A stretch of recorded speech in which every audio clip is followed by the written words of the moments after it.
You bet. Well, from the capital to coffee and the Canadian invasion, Canada's biggest coffee and donut chain, Tim Hortons, coming into New York City in a big way today, taking over 12 stores formerly occupied by one Dunkin' Donuts. Not surprising, Tim Hortons wants to jump into the Java wars. Look at these stats. Americans shell out about $10 billion a year on coffee. America is by far the leader in coffee consumption worldwide. We drink 400 million cups per day. Check this out. That is 3 cups of coffee per person per day. Wow.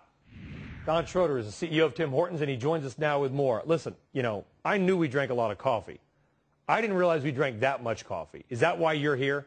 Is that why you're coming south? Or is this like the beginning of a major invasion where the Canadian military comes in behind you? Well, we've been in the coffee business in Canada for 45 years, and obviously the United States represents a great potential market for us. We're currently operating over 500 stores in 11 states right now, but we recognize the U.S. as a great opportunity, and certainly New York City and the opportunity we have here is significant. This is probably, with respect to Seattle and, those sort of areas, it's probably the coffee capital just because we need it.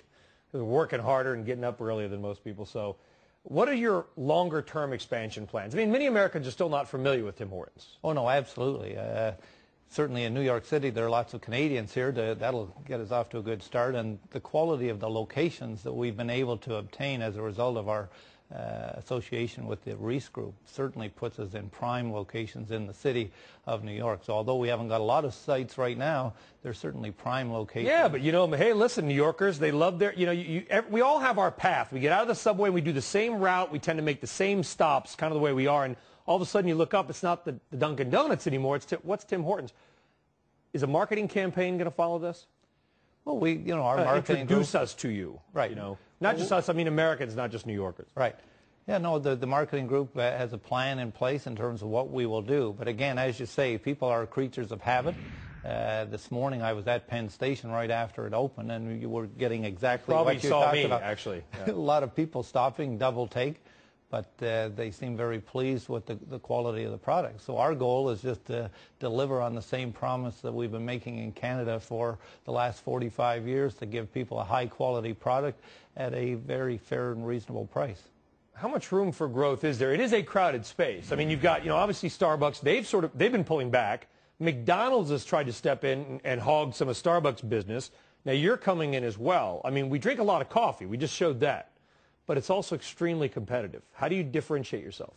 Well, we differentiate ourselves, just as I said, in terms of that price-value proposition that we stand for and have stood for the last 45 years. Just great quality products every day. In terms of coffee, it's, as you say, it's all about coffee. We buy only the very best Arabica beans, similar to what Starbucks would buy. So we compete for the same quality level of beans, but then we offer to our customers at a price comparable to what they would pay at Dunkin' or at McDonald's. So you don't have the slick packaging, but you basically have the same product as some of the, quote-unquote, higher-end places. Yeah, we start with the same quality beans that Starbucks would start with. We roast it somewhat differently and so on, and our processes and procedures have been refined over the last 45 years. Well, we appreciate it. Hey, good luck. I know this is continued push. I used to stop the one in the Queens 402, I think it is, right near Guelph. QAW, and I know that we have over 3,000 stores in Canada, and well, you're huge. I mean, if you're Canadian or live near, everybody knows you in Canada. It's monstrous. That's great. And you're coming here, Don. Good luck. Okay, thank you very much. Thank you very much.